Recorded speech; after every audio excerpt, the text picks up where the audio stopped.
Sparks taste like burnt copper and ruined dreams when they hit an open mouth.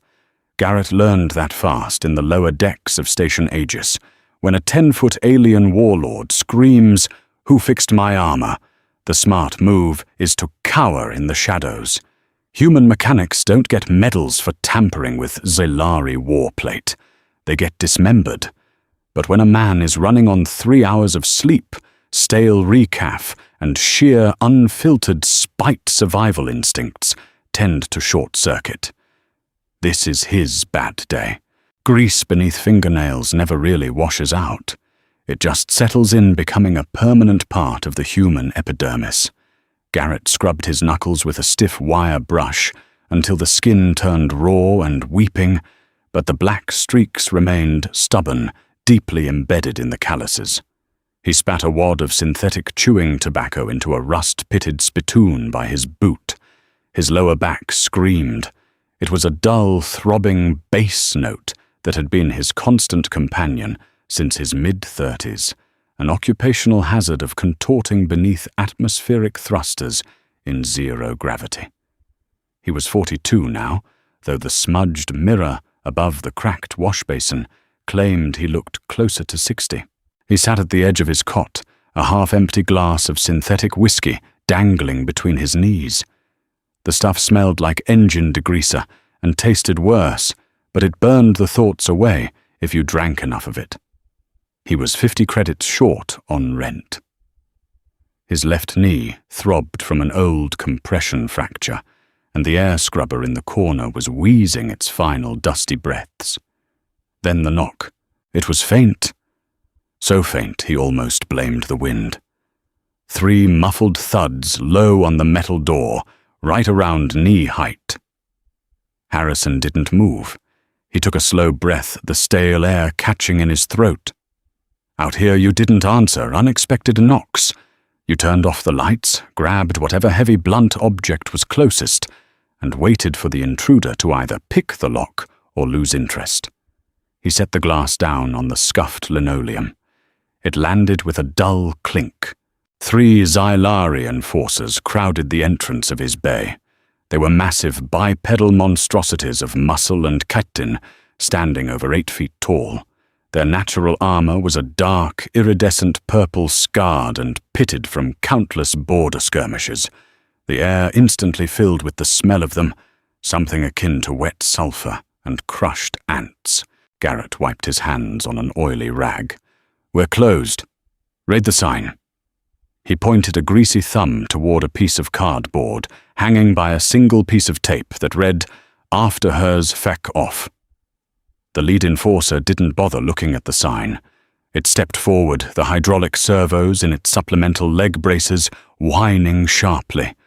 In its massive 4-digited claws, it held a chunk of metal that looked like it had been chewed on by a plasma dredge.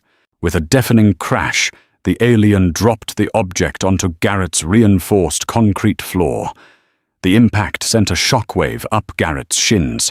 A cloud of fine metallic dust bloomed into the stale air. "Fix!" the enforcer barked. The translation software struggled with the harsh clicks and hisses of the Xylari native tongue, making the single word sound like a threat rather than a request. Garrett stepped closer, coughing through the dust. He squinted at the wreckage. It was a chest plate. Xylari command tier armor, if he wasn't mistaken. The material wasn't just metal, it was a bioreactive alloy, a seamless blend of metallurgy and vat-grown neural tissue that interfaced directly with the wearer's nervous system. Right now it was a mangled disaster. A massive, jagged hole was blown straight through the center. The edges fused and bubbled from extreme heat. Thin, capillary-like wires hung loosely from the wound, dripping a viscous, glowing blue fluid onto his dirty floor. "Are you out of your mind?" Garrett muttered, rubbing the bridge of his nose. "I can't fix this. I weld hull plating. I patch busted coolant lines. This is biological ordnance. You need a neural smith, not a grease monkey." The enforcer reached out with shocking speed. A massive hand clamped around Garrett's throat, lifting him off his boots. The stench of sulfur became suffocating. Garrett gagged his hands instinctively, grasping at the alien's unyielding wrist. His boots kicked uselessly in the air. "Queen commands. Fix," the machine voice flatly stated. "Cycle ends in 10 hours. Fixed or human is meat." The grip vanished. Garrett collapsed, hitting the concrete hard. His bad knee took the brunt of the fall, sending a white-hot spike of agony up his thigh. He lay there gasping for breath, the taste of blood pooling in his mouth where he'd bitten his tongue. When he finally managed to push himself up on his hands and knees, wheezing, the enforcers were gone. Only the ruined breastplate remained, bleeding its glowing blue lifeblood onto the grime of Bay 47. Garrett sat back on his heels. He stared at the hunk of alien technology. He looked at his shaking hands. He looked at the half-empty bottle of cheap whiskey sitting on his workbench. Panic, cold and sharp, twisted in his gut. He didn't want to be a hero. He didn't care about alien politics or the Queen's demands. He just wanted to pay his exorbitant docking fees and buy a hot meal that didn't come out of a vacuum-sealed foil packet. "Meat," Garrett whispered, mimicking the translator's deadpan delivery. He dragged a hand down his face, feeling the rough stubble. "Right, okay. 10 hours." He grunted as he forced himself to his feet, favoring his throbbing knee. He walked over to the workbench, grabbed the whiskey bottle, and took a long, burning swallow. It tasted like solvent and fire, but it settled the tremor in his hands. He slammed the bottle down, grabbed a heavy-duty grav lifter, and dragged it toward the bleeding armor. Work began with a profound sense of inadequacy. Garrett hoisted the chest plate onto his main hydraulic diagnostic table. Up close, the damage was even worse. The weapon that had pierced this armor had bypassed the kinetic shields and melted straight through the polycarbon weave. He grabbed a halogen work lamp and pulled it close. The bulb hummed loudly, casting harsh, unforgiving shadows over the jagged crater. The blue fluid he assumed it was some kind of synthetic coolant or neural conductive gel was weeping from dozens of severed hair-thin tubes. "Stop the bleeding first," Garrett muttered to himself. It was a habit born of isolation, talking to keep the crushing silence of the station at bay. He didn't have Xylari medical clamps or bioresin. He had human tools, crude, blunt, and violent. Garrett rummaged through a rusted toolbox, throwing aside wrenches and hydro spanners until his hand closed around a handheld thermal cauterizer, a tool meant for sealing ruptured plasma lines, not delicate alien neural pathways. He took a breath, the smell of ozone thick in his nostrils, and triggered the torch. A tight, pale blue flame hissed to life. Garrett leaned over the armor. The heat radiating from the torch immediately brought a sheen of sweat to his face. He pressed the flame to the first severed tube. The reaction was instantaneous and violently foul. The blue fluid boiled, emitting a puff of smoke that smelled exactly like burning hair, mixed with rotting fish. Garrett gagged his eyes, watering, but he held his breath and kept his hand steady. Hiss. Melt. Seal. He moved to the next tube. Hiss. Melt. Seal. For an hour, the only sounds in the bay were the angry sputtering of the thermal torch, Garrett's ragged breathing, and the occasional string of harsh muttered curses when a drop of boiling blue gel splattered onto his bare arm. It burned like acid. He gritted his teeth, his jaw aching from the tension, and slapped a piece of greasy duct tape over the blister. No time for first aid. With the bleeding stopped, he faced the real problem, the structural integrity and the power routing. The chest plate was dead. The central power node, a crystalline structure nestled deep within the alloy, was fractured. Garrett stared at it, tapping a dirty fingernail against his teeth. He knew nothing about crystalline power dynamics. Human tech ran on raw electricity fusion cores and dirty combustion. Conduction is conduction. He reasoned out loud, though his voice lacked conviction. He needed to bridge the gap across the melted crater to reconnect the shattered crystalline matrix. He paced the bay, his boots crunching on metal shavings. He tore through his scrap bins, a rusted suspension coil from a terrestrial rover. No, a burnt-out logic board from a navigational buoy. Too fragile. His eyes landed on a bulky, heavy object in the corner, an old decommissioned human catalytic converter from a heavy atmosphere transport. It was built to handle immense heat and channel massive amounts of energy. Garrett hauled it onto the table. It was ugly. It was an insult to the sleek, organic curves of the Xylari armor.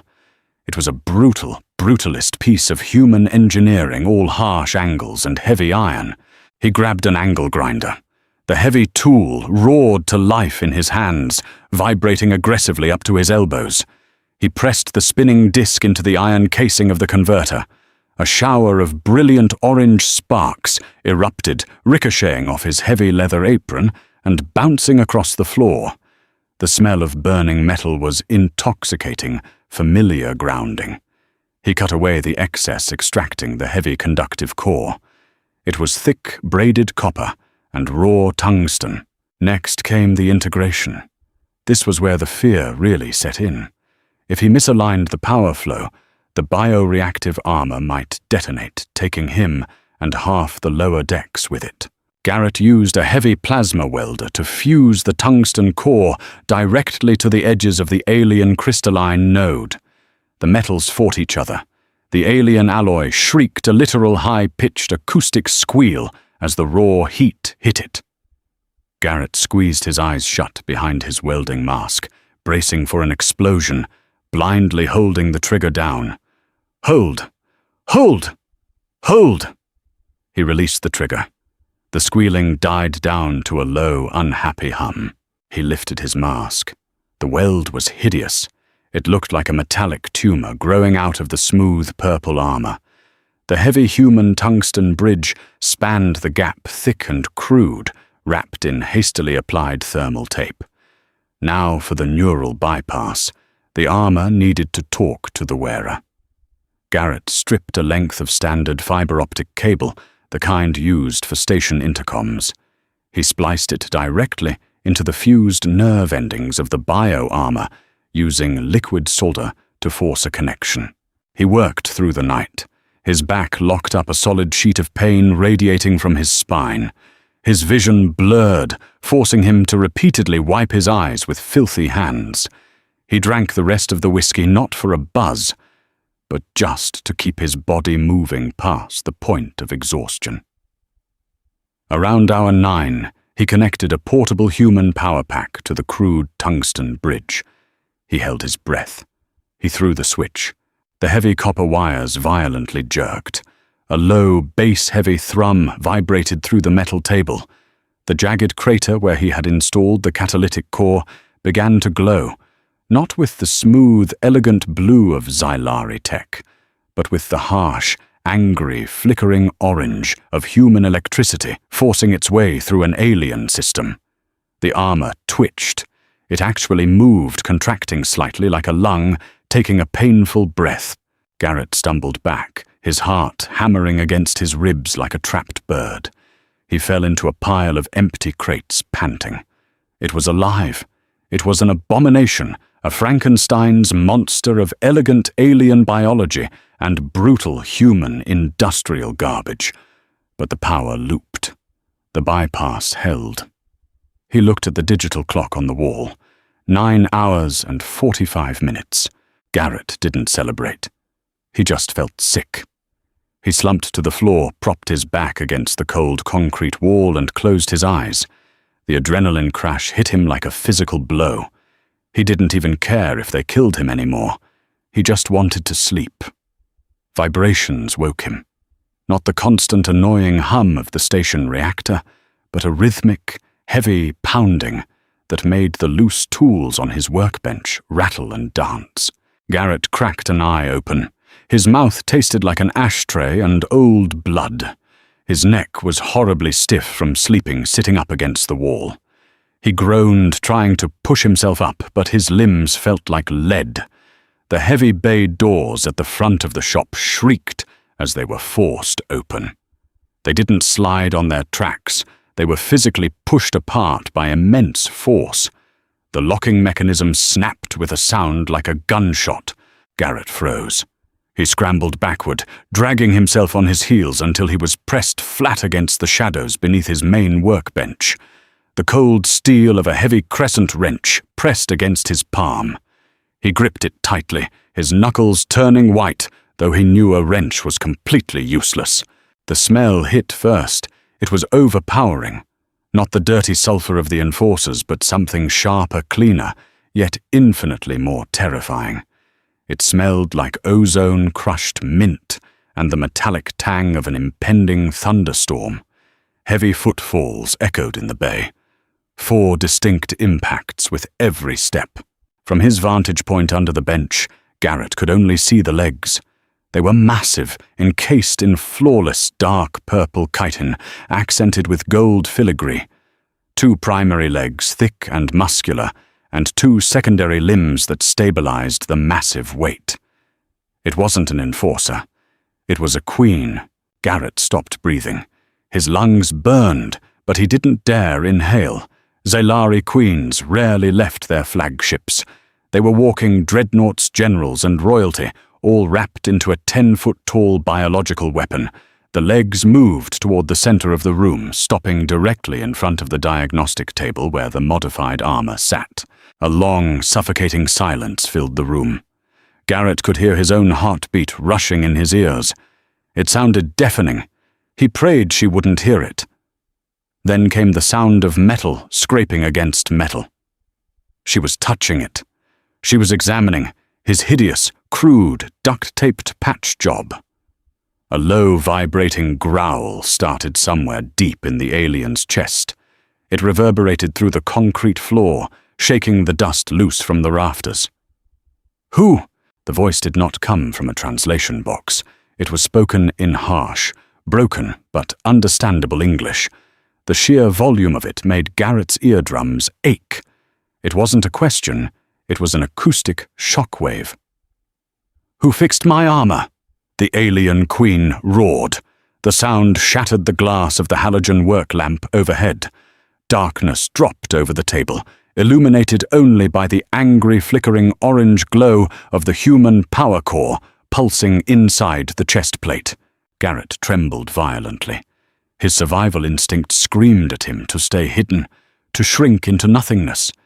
If she saw the human garbage he had welded into her sacred war plate, she would crush his skull beneath her heel without a second thought.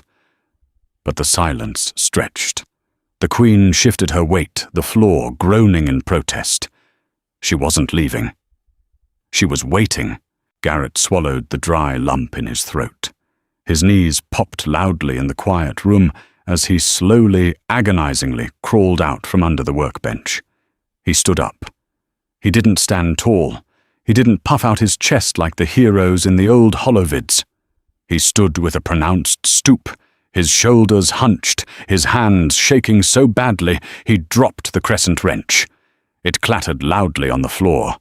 He flinched at the noise, looking up. She was immense. Standing fully upright, her head brushed the low ceiling pipes of the repair bay. 4 upper arms rested rigidly at her sides.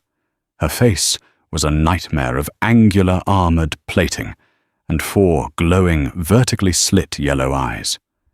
She stared down at him. Garrett wiped his greasy hands on his pants, leaving a fresh streak of grime on the worn fabric. He couldn't meet her eyes. He looked at her chest, at the empty space where the armor should be. Garrett started. His voice cracked. It was barely a whisper. He cleared his throat, coughing up a bit of phlegm, tasting the raw iron of his bitten tongue again. He pointed a shaky, grease-stained finger at the table. "I did." Garrett croaked the words tumbling out of him in a rush of exhausted panic. "I didn't have bioresin. I used a heavy-duty exhaust manifold from a Mark IV atmospheric hauler. I know it looks like hell. The heat sinks are bypassed with copper wire and duct tape. I had to use thermal paste to stop the neural bleeding. It's ugly. I know it's an insult. Please don't kill me. I was just trying to stop it from exploding." He stopped talking, squeezing his eyes shut, bracing for the inevitable strike. He tensed his neck muscles, hoping the death blow would be quick. He thought of the half-empty bottle of whiskey he hadn't finished. He wished he'd taken one more drink. The strike didn't come. Instead, a massive armored hand reached out. Garrett flinched hard, letting out a pathetic whimper, but the hand bypassed him completely. The Queen picked up the heavy chest plate. She lifted it effortlessly with 2 hands. The orange light of the human core illuminated the underside of her terrifying angular jaw. She turned it over.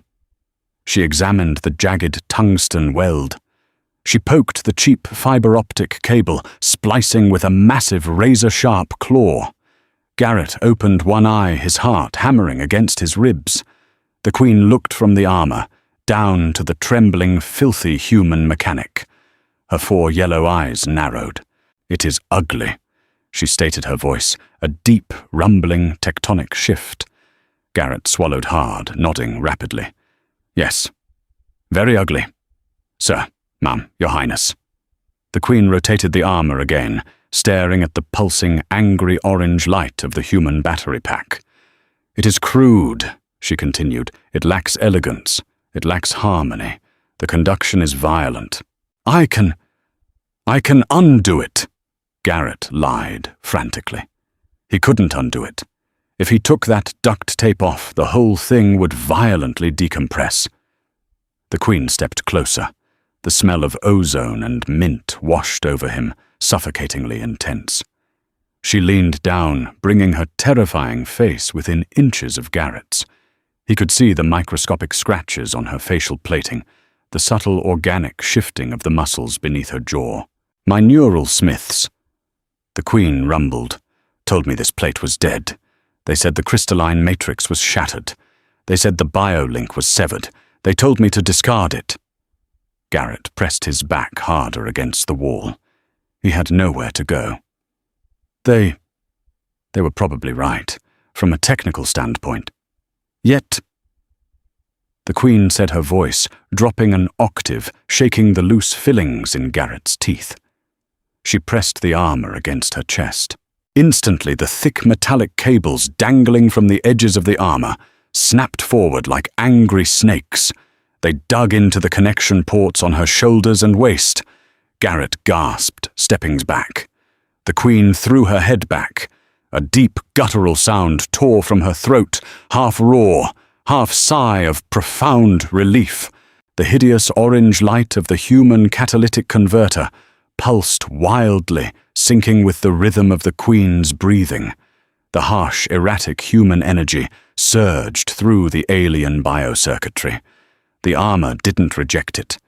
It absorbed it. She looked back down at Garrett. The terrifying anger in her eyes was gone, replaced by something entirely different. Something intense. "It is violent," she repeated softly. "It is unyielding. It burns with raw, ugly power." She raised a massive fist, flexing her claws. The armor responded instantly, the servos whining with newfound aggressive strength. "It is exactly what I need to crush the northern hives," the Queen said, a terrifying smile pulling at the edges of her mandibles. She looked at the trembling mechanic. "You are not a neural smith human." No, Garrett stammered. "Just a mechanic." "You lie," she said bluntly. "Mechanics fix machines. You resurrected a corpse with scrap metal and spite." She reached into a pouch at her waist and pulled out a heavy metallic ingot. She tossed it. It hit the floor at Garrett's feet with a heavy, solid thud. It was solid platinum stamped with the royal seal of the Xylari Empire. It was worth more than Bay 47, the entire lower deck, and Garrett's life combined. "You work for me now," the Queen declared. She didn't wait for an answer. She turned the heavy human-modified armor, humming aggressively on her chest, and marched out of the bay. Garrett stood frozen against the wall for a full 2 minutes after the vibrations of her footsteps faded away.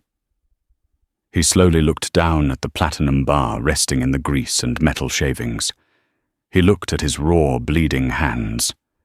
He let out a long, shuddering breath, a sound that was half laugh, half sob. "I need," Garrett whispered to the empty room, "a much bigger wrench." Packing didn't take long when a man owned next to nothing. Garrett shoved a grease-stained jumpsuit, 3 pairs of thick wool socks, and a rusted half-inch socket set into a canvas duffel bag that smelled permanently of mildew. He paused, staring at the heavy platinum bar sitting on his workbench. It caught the dim, flickering light of the single, unbroken halogen bulb, mocking the squalor of his life. He picked it up. It was dense cold and heavy enough to cave a man's skull in. He wrapped it in an oily rag and buried it at the very bottom of the bag. He didn't want to go. Every instinct he possessed screamed at him to take the platinum buyer shuttle off Station Aegis and disappear into the unregulated fringes of the outer colonies. But you didn't run from a Xylari queen. Not unless you wanted a fleet of bio-dreadnoughts turning your hiding spot into a field of radioactive glass. Footsteps shook the grating outside Bay 47 again. Garrett zipped the duffel bag, the metal teeth catching on a loose thread. He yanked it hard, snapping the thread. He slung the strap over his aching shoulder and walked toward the door. 2 enforcers stood waiting. They didn't speak. They simply flanked him, their massive, chitinous bodies radiating a damp, suffocating heat that made the sweat prickle on the back of Garrett's neck. Walking through the corridors of Aegis felt like a funeral march. The few other human mechanics and scavengers who populated the lower decks pressed themselves flat against the bulkheads as the alien escort passed. None of them looked Garrett in the eye. They looked at his boots. They looked at the floor. They were already mourning him. The transition from the rusting, dilapidated human station to the Xylari dreadnought docked at the primary umbilical was physically jarring. Garrett stepped through the airlock, and the atmosphere instantly changed. The air here was heavily oxygenated, and tasted sharp like peppermint and static electricity. The gravity was slightly higher, pulling at his bad knee, with a persistent, nagging ache. There were no harsh right angles or exposed conduits. The corridors were vast, sweeping tunnels of smooth, bone-white bio-resin, lit by a soft, pulsating bioluminescence that shifted from pale violet to deep indigo, in rhythm with a low, barely audible heartbeat that echoed through the deck plates. "I'm inside a giant rib cage," Garrett muttered to himself, shivering violently. The damp sweat on his clothes was turning cold in the heavily climate-controlled air.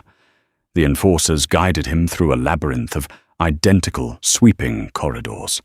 He tried to memorize the turns, a futile habit born of paranoia, but the architecture was dizzying. Finally, the corridor opened into a massive, vaulted chamber.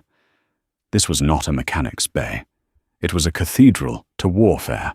Weapons of horrifying scale and biological complexity hung suspended in stasis fields along the walls. The air here smelled different, sterile, sharp, and metallic, overlaying the ever-present scent of ozone. In the center of the room stood a circular elevated platform, bathed in brilliant, unforgiving white light, and standing around the platform were the ones who had failed. 3 Xylari stood near the raised dais. They were taller and drastically thinner than the enforcers lacking the heavy combat chitin. Their bodies were encased in form-fitting, iridescent silver garments that seemed to weave seamlessly into their natural bioplating. Their upper arms ended in clusters of impossibly delicate, multi-jointed digits. Neural smiths, the undisputed masters of biological engineering.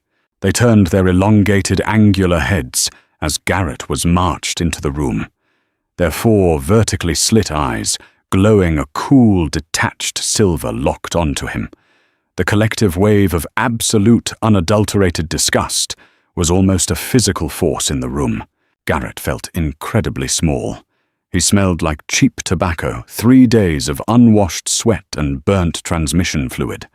He stood slouching his canvas bag, clutching at his side, looking like a feral rodent dragged into a pristine laboratory. The lead neural smith stepped forward. It did not use a translation collar. Its voice was a series of sharp, melodic clicks and hisses, completely incomprehensible to Garrett. One of the enforcers behind Garrett tapped a small device on its own chest. The brutal, flat translation software spat out the meaning. Filth.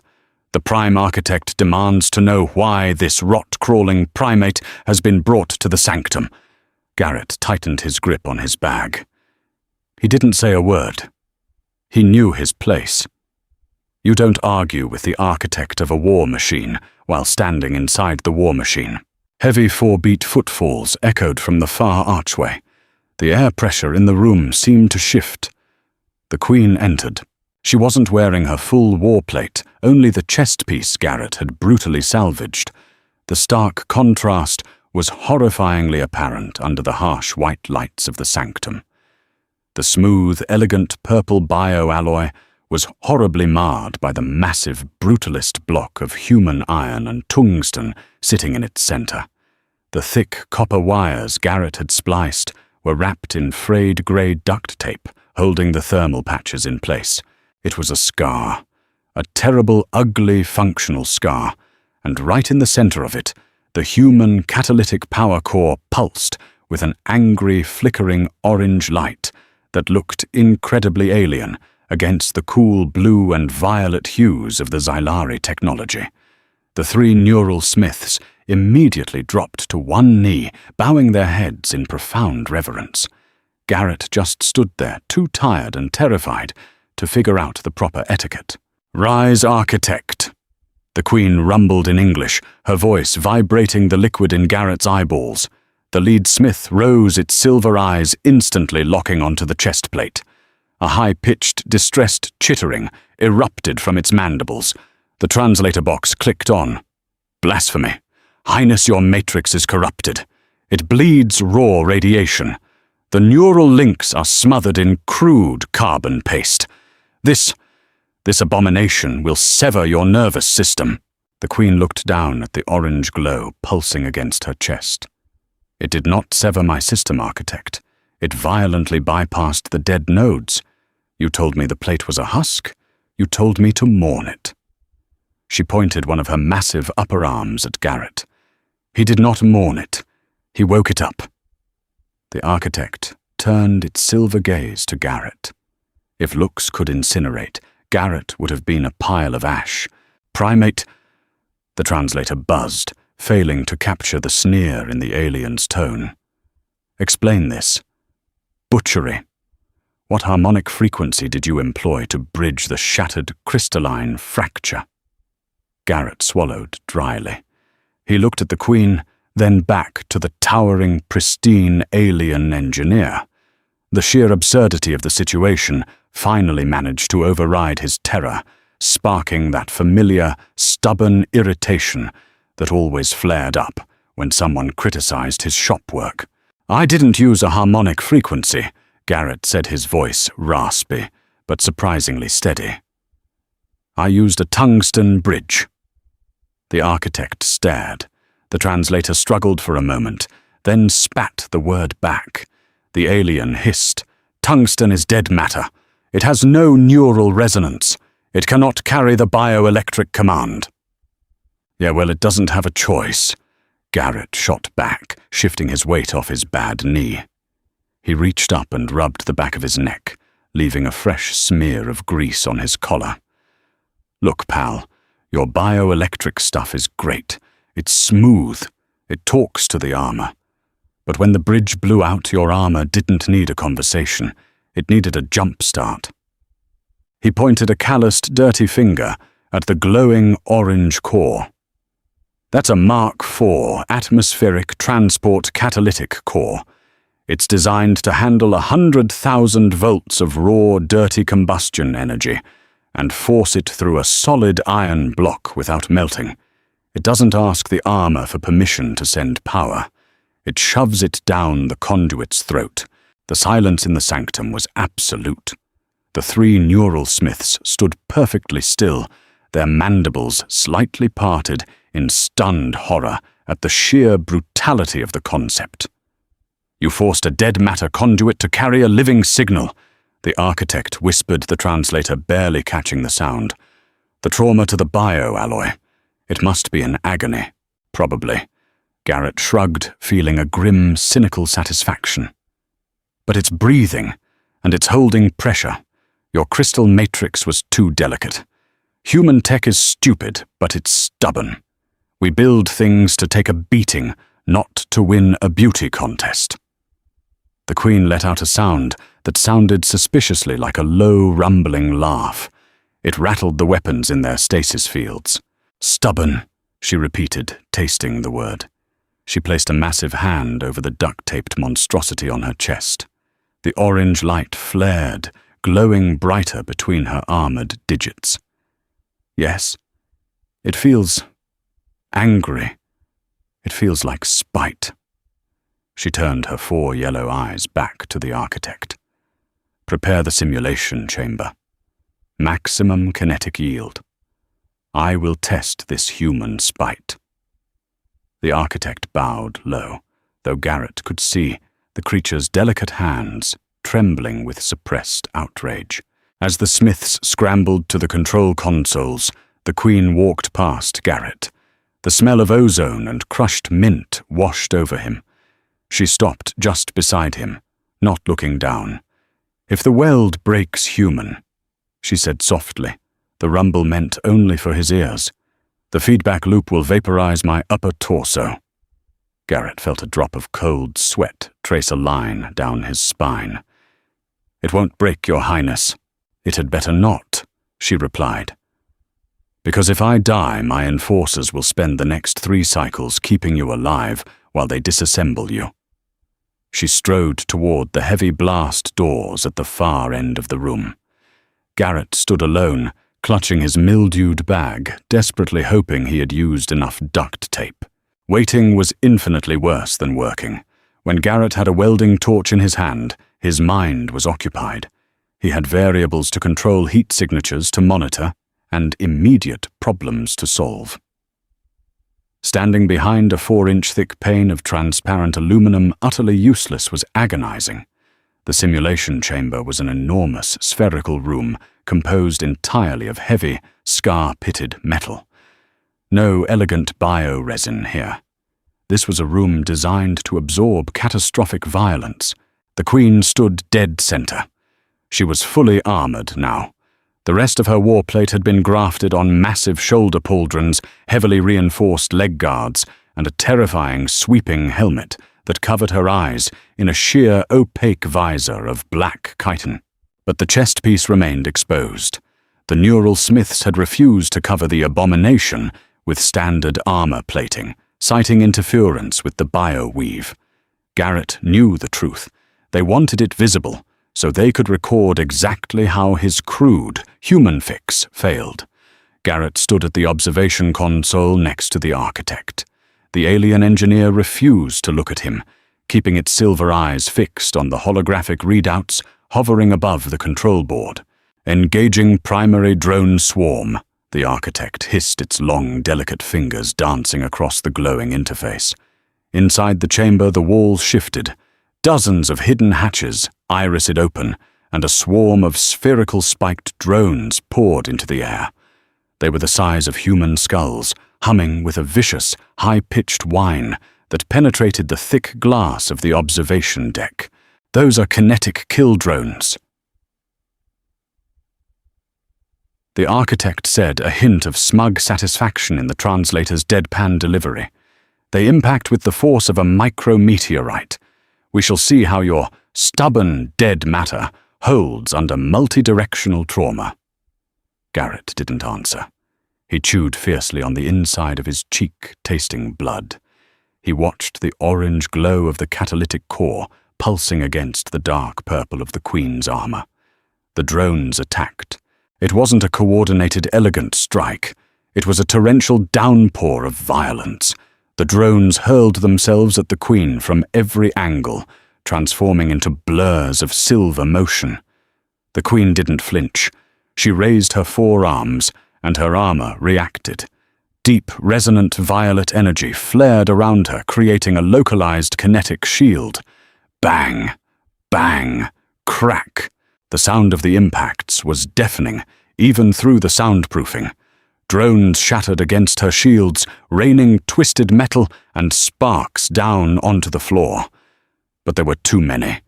They began slipping through the gaps in the energy field, striking the bioarmor directly. Garrett leaned closer to the glass, his breath fogging the pain. He watched the chest piece. A drone slammed directly into the shoulder joint above the weld. The bioarmor rippled, absorbing the shock, but the localized kinetic energy transferred down into the chest plate. Garrett saw the thick copper wires jerk. The frayed edge of his duct tape fluttered from the concussive force. Power fluctuations in the central matrix, the architect announced, sounding entirely too pleased. The dead matter bridge is resisting the neural demand. The Queen's bioelectric commands are backing up.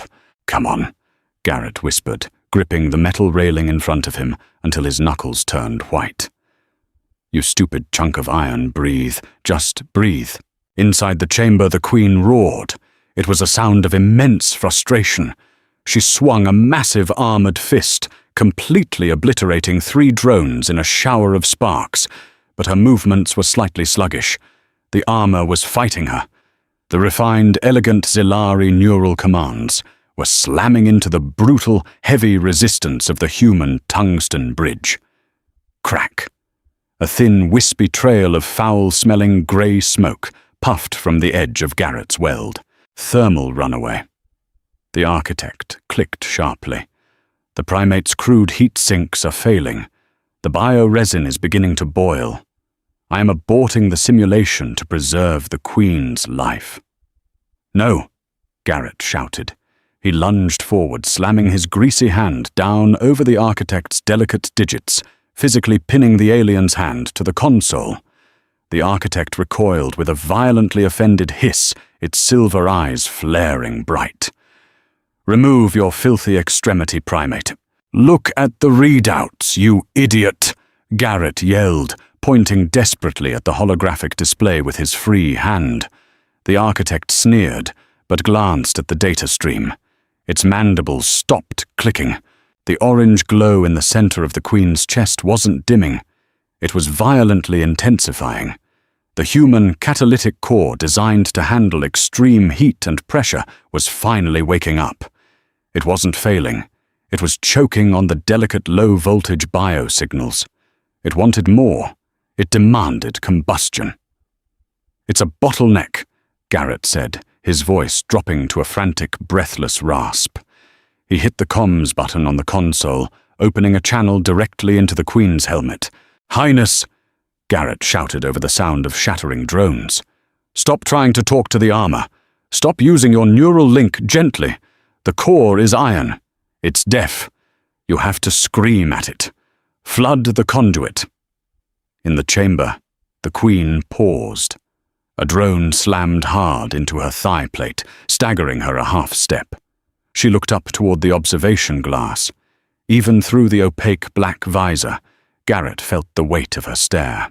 She slammed all 4 of her fists together in front of her chest. She didn't use an elegant neural command. She flooded the severed nodes with pure, unadulterated bioelectric fury. She threw every ounce of her massive energy reserves directly into the raw tungsten bridge. The result was cataclysmic. The catalytic converter shrieked. It was the horrific sound of metal being pushed beyond its physical tolerances. The orange glow inside the heavy iron block shifted instantly, flashing from orange to a blinding, furious white-hot. The thermal paste Garrett had hastily applied vaporized instantly, creating a cloud of noxious black smoke. The architect threw its hands over its eyes. "It is detonating! It's holding!" Garrett roared back. The raw, unfiltered energy didn't explode. It tore through the heavy copper wiring, ignoring the delicate bioelectric pathways entirely, and slammed directly into the armor's primary offensive capacitors. The localized violet kinetic shield surrounding the Queen shattered. It was instantly replaced by a jagged, crackling aura of blinding white corrupted energy. It wasn't the smooth, harmonious defense of Xylari engineering. It was a violently unstable field of pure, raw static. A dozen drones dove at her simultaneously. They hit the white energy field and didn't just shatter, they vaporized. The kinetic feedback ripped backward a shockwave of raw power that blew the remaining drones out of the air. The heavy metal walls of the simulation chamber groaned under the acoustic pressure. The Queen stood amidst a rain of molten slag. The white energy field crackled angrily around her, throwing harsh, strobing shadows across the devastated room. The human power core in her chest was screaming, venting waves of blistering heat. But the heavy tungsten weld had not cracked. The duct tape was completely incinerated, but the crude metal held firm. She raised her arms, staring at her own hands. The armor servos whined with a terrifying aggressive pitch. She clenched her fists, and the white energy arced between her knuckles like captured lightning. The architect stood perfectly still, its silver eyes wide and unblinking. The holographic readouts were blinking frantic red warnings, struggling to quantify an energy output that violated every known principle of biomechanics. Incompatible. The architect whispered its voice, devoid of its former arrogance. "It is structurally offensive. It is actively hurting the armor. It is tearing the microfilaments apart to generate that yield." "It's a hot rod," Garrett breathed, wiping the cold sweat from his forehead with a trembling hand. He felt completely drained, a hollow shell of exhausted relief. He let out a breathless, cynical chuckle. "She's trading longevity for horsepower. It's gonna burn out the servos in a month, but until then, she's untouchable." The Queen turned her massive helmeted head toward the observation glass. She slowly raised one armor-plated finger and pointed directly at Garrett. The comms channel hissed to life. Her voice was deeper now, layered with the crackling static of the corrupted energy field. "Primate." Garrett swallowed hard. "Yes, Your Highness." The Northern Hives possess heavy armor, dreadnoughts, that have resisted our standard plasma batteries for 3 cycles, she rumbled. The white light cast terrifying reflections across the dark glass. I heard. Garrett lied. He didn't know anything about alien politics, and he didn't want to. "I have 10,000 elite shock troopers currently suspended in cryostasis, awaiting deployment." The Queen continued stepping forward, the deck plates groaning under her enhanced, heavy steps. "Their armor is adequate, elegant, refined." Garrett closed his eyes. He knew exactly what she was about to say. His lower back gave a preemptive throb of agony. "You," the Queen commanded, her voice echoing with violent, uncompromising authority, "are going to make them angry. You are going to make them ugly." Garrett opened his eyes and looked at the pristine, horrified alien engineer standing next to him. He looked down at his grease-stained hands. He thought about his rusty toolbox, his broken spittoon, and the quiet, lonely misery of Station Aegis. He was never going back. He wasn't a grease monkey anymore. He was a weaponsmith for the most terrifying warlord in the galaxy, and his primary tool was apparently going to be spite. "All right," Garrett sighed, picking up his mildewed duffel bag and slinging it over his shoulder. He looked at the architect. "You got any spare catalytic converters lying around?" "No." Then we're going to need a lot more duct tape. Sleep became a theoretical concept. 10,000 shock troopers meant 10,000 suits of pristine, bioreactive armor that needed to be fundamentally ruined. Garrett stood on a repurposed munitions crate in the center of Hangar Bay Alpha. He held a massive dented megaphone he'd scrounged from a derelict mining hauler. His hands were covered in a fresh layer of industrial grease, the kind that smelled sharply of pine tar and heavy petroleum. His lower back was a solid block of agonizing tension. He hadn't slept in what felt like 3 days, keeping himself upright with a foul-tasting gelatinous stimulant the neural Smiths provided. It tasted like battery acid mixed with cinnamon, but it made his heart beat fast enough to ignore the exhaustion. Below him, the pristine cathedral of Xylari engineering had been transformed into a mechanized slaughterhouse. Gone were the soft, pulsating bioluminescent lights. Garrett had ordered them ripped out and replaced with rows of blinding, harsh yellow industrial halogen rigs. The gentle ambient silence was dead, murdered by the deafening overlapping shrieks of 100 heavy-duty angle grinders biting into bioalloy. "Cut it deeper!" Garrett barked through the megaphone, the harsh, human electronic distortion making the alien engineers flinch. He pointed a greasy finger at a cluster of neural Smiths in the corner. "You're treating it like surgery, architect. It's not a patient. It's an engine block.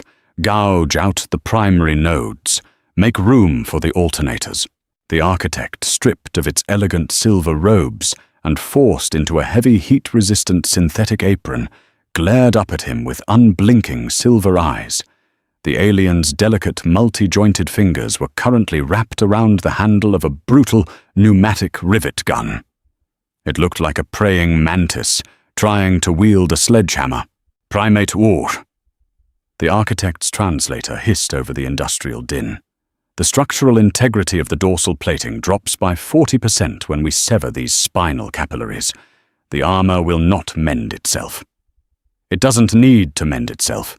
It needs to hold a heavy-duty plasma coil," Garrett yelled back, hopping down from the crate. His bad knee screamed in protest, but he limped forward, snatching a heavy crowbar from a passing supply drone. He shoved his way into the architect's workspace. On the table lay a chest piece for a Vanguard-class shock trooper. The Smiths had carefully incised a neat, mathematically perfect square in the center.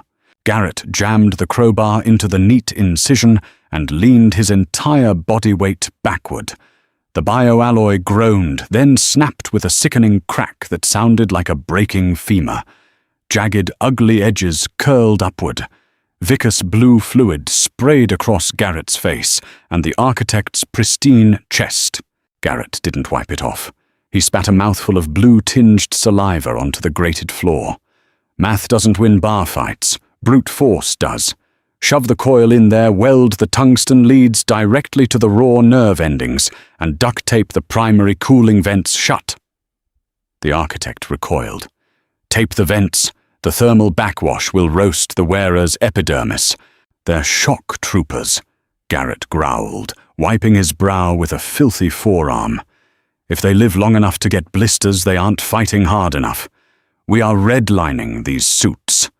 I want maximum output from the second they drop. Trade safety for violence." For the next 2 weeks, the dreadnought became a scavenger's paradise. At Garrett's command, the Queen authorized the hijacking of 3 human deep space scrap haulers. Millions of tons of discarded obsolete human garbage were dragged into the pristine Xylari bays. They cannibalized diesel engine alternators. They stripped miles of thick, unshielded copper wiring from dead orbital elevators. They cracked open decommissioned fission batteries to harvest the raw, unstable cores. Garrett taught a race of elegant biological artists how to be dirty back-alley mechanics. He showed them how to use liquid solder instead of neural resin. He taught them the dark art of the zip tie. He made them understand that if a part rattled, you didn't recalibrate the harmonic frequency. You hit it with a heavy wrench until it stopped moving. The dreadnought began to smell different. The sharp scent of peppermint and ozone was completely overwhelmed by the stench of burning rubber, vaporized metal, and Garrett's cheap chewing tobacco. By the end of the second week, 10,000 suits of Vanguard armor hung in the launch bays. They were hideous. The smooth, iridescent purple chitin was marred by bulky, asymmetrical iron growths.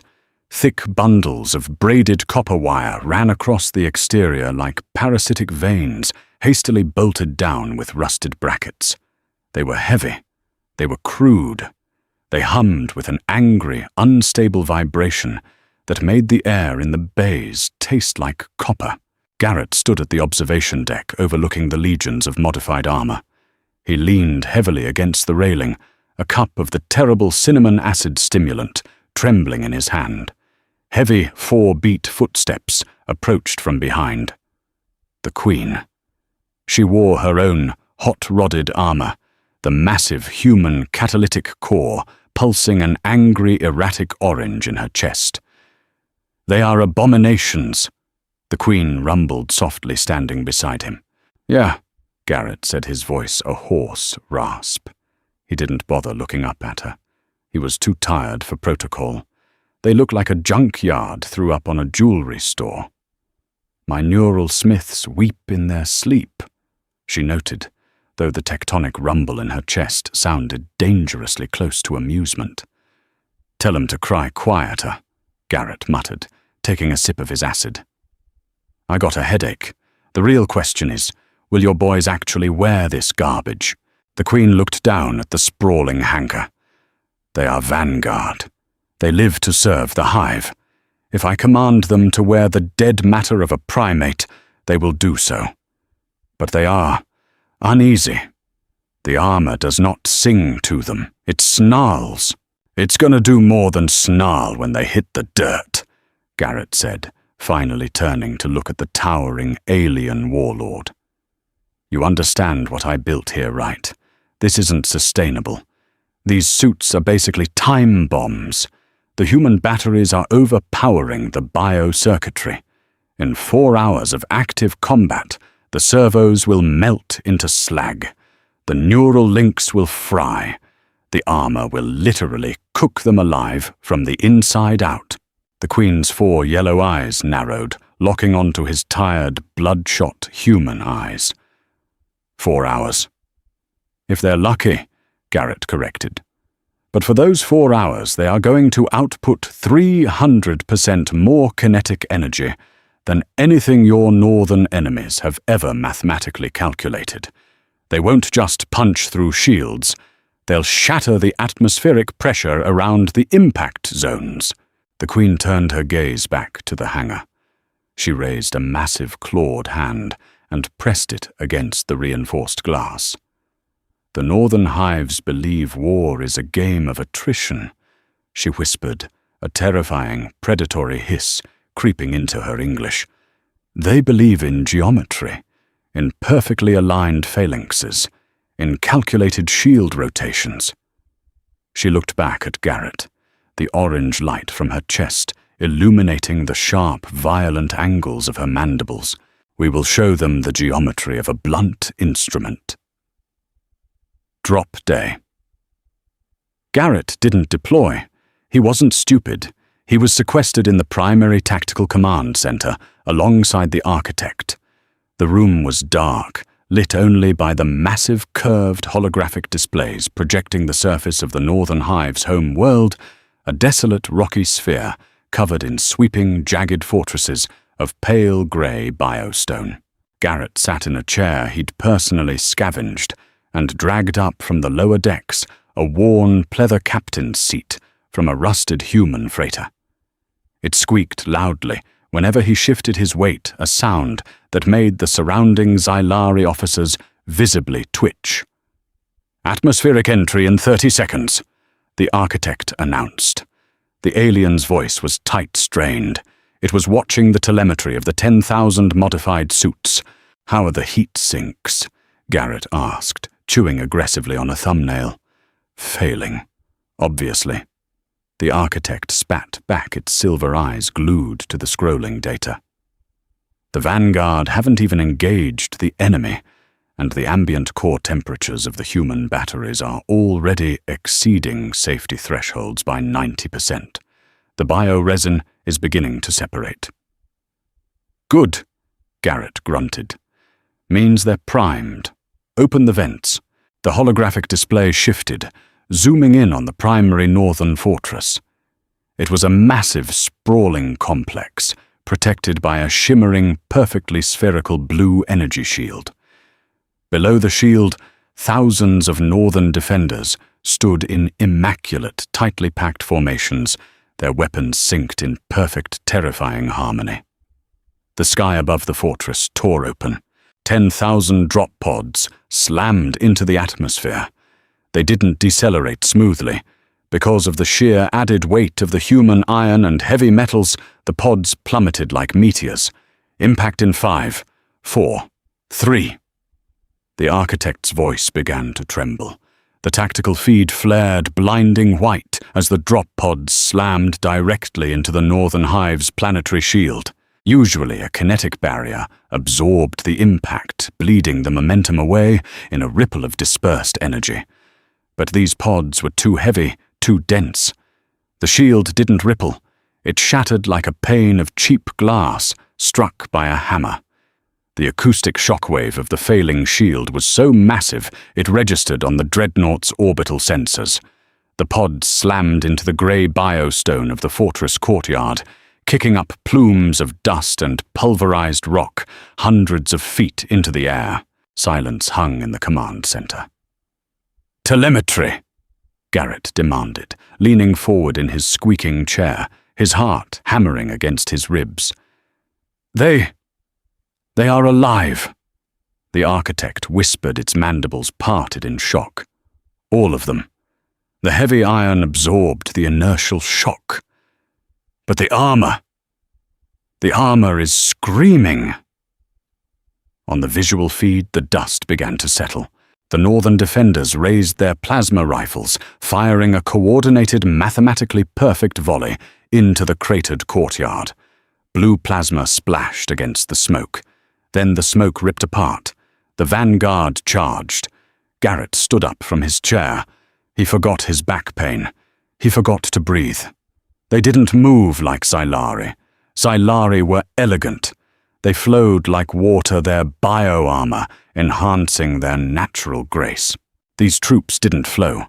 They moved with a terrifying, jerky, hyper-aggressive violence. The human power cores strapped to their backs and chests were glowing a blinding, furious white. Thick black smoke poured from the hastily cut ventilation ports. The sound of their advance was broadcast over the tactical feed, a deafening mechanical roar of over-torqued servos and grinding iron drowning out the battle cries of the northern defenders. A Vanguard trooper leaped toward a northern phalanx. The distance was impossible, easily 50 meters. The trooper landed with a concussive boom, the heavy tungsten leg braces cracking the biostone beneath its boots. The northern defenders thrust their energy pikes.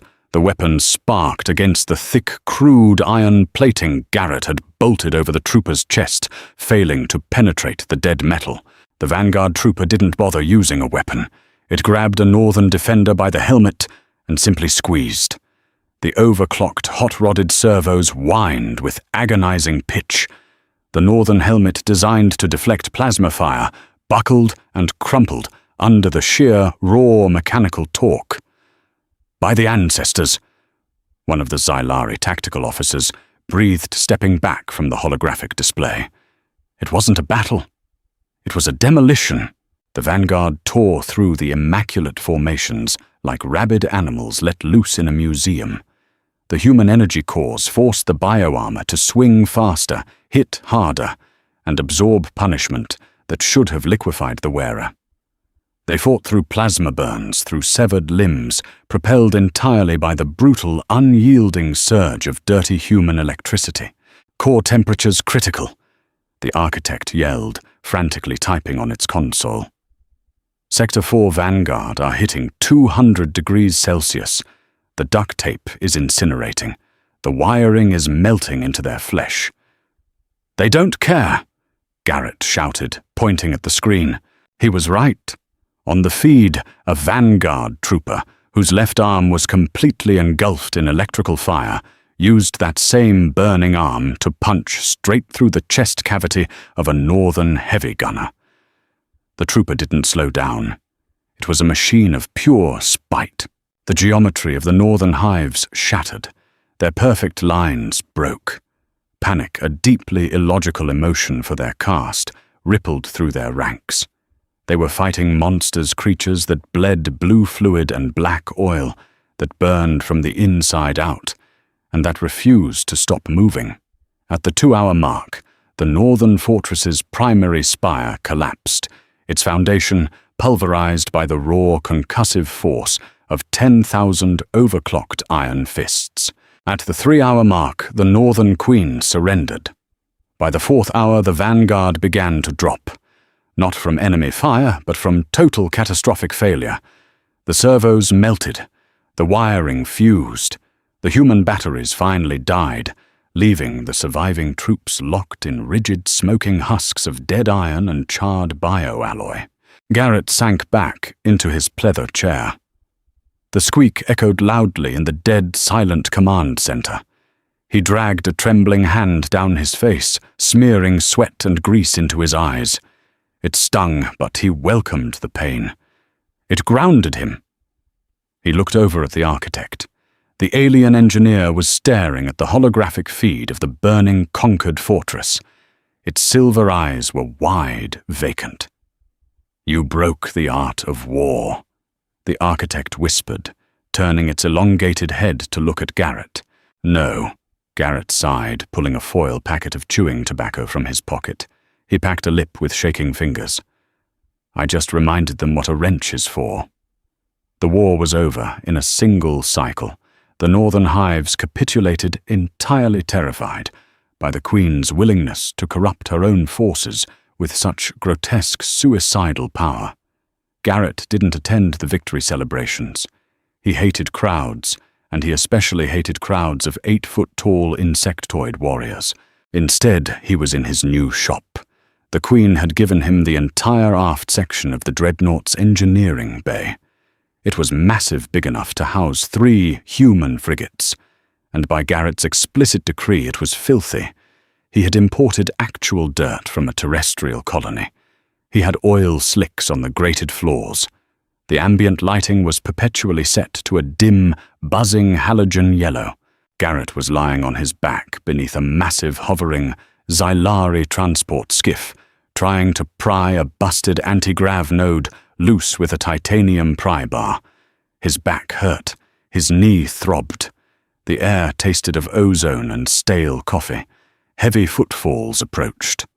4 beats. Garrett sighed, dropping the pry bar. It clanged loudly against the floor.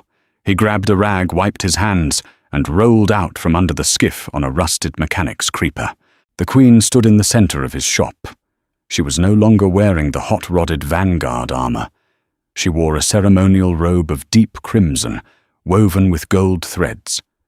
But beneath the open collar of the robe, Garrett could see a small, heavy square of dark iron, grafted directly into her collarbone, a permanent dead matter port, a badge of honor. "You missed the subjugation ceremony," the Queen noted. Her voice was smooth, translated through a high-end collar, stripped of the violent static of the battlefield. "I had an alternator to rebuild," Garrett said, standing up and popping his back. He winced. "Parties aren't really my scene. Too much standing." The Queen looked around the chaotic, grease-stained bay. She looked at the piles of discarded human junk, the rusted toolboxes, the empty coffee cups.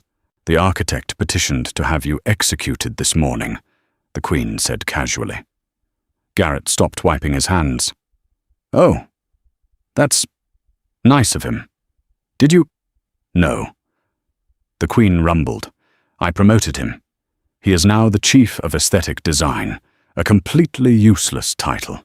He will spend his days painting ceremonial parade armor." Garrett couldn't help it. He laughed. It was a rough, hacking sound, heavy with years of inhaled exhaust fumes. "That's cold, Your Highness." "It is efficient," she corrected. She stepped closer, her massive frame towering over him. The smell of crushed mint washed over the scent of motor oil. "The galaxy has grown stagnant, Garrett. Our enemies anticipate perfection. They calculate elegance." She reached down, picking up a heavy, grease-stained crescent wrench from Garrett's workbench. She turned it over in her delicate armored digits, observing the crude, heavy iron. "From now on, my empire will not be elegant," the Queen declared. She tossed the wrench back onto the bench. It landed with a heavy, satisfying clatter. "We will be ugly. We will be violent. And we will be entirely unpredictable." She looked down at the human mechanic. "You are no longer a scavenger primate. You are the prime artificer of the hive. What do you require to maintain my armory?" Garrett looked around his shop. He looked at the endless racks of pristine alien tech waiting to be butchered. He thought about the platinum bar still sitting at the bottom of his mildewed duffel bag in the corner. He didn't care about it anymore.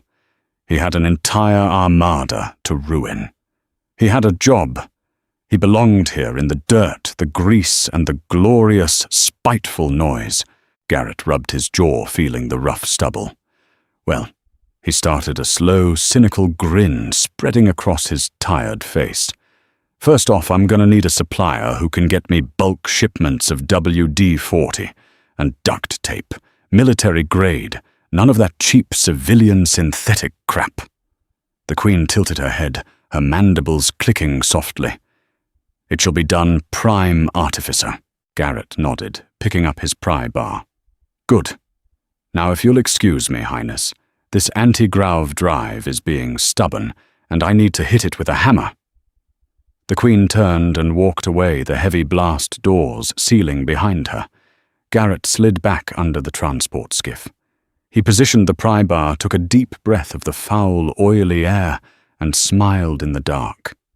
Sparks tasted like burnt copper, but for the first time in his life, they tasted like home. If Garrett's grease-stained journey from a miserable low-deck mechanic to the prime artificer of a terrifying alien empire kept you hooked, smash that like button to feed the algorithm. Don't forget to share this brutal HFY tale with your fellow sci-fi junkies, and subscribe to the channel for more raw, cynical stories where human junk and sheer spite conquer the stars. Drop a comment below. What piece of everyday human trash would you weaponize if an alien warlord demanded your help? Stay grounded, keep a wrench handy, and I'll see you in the next transmission.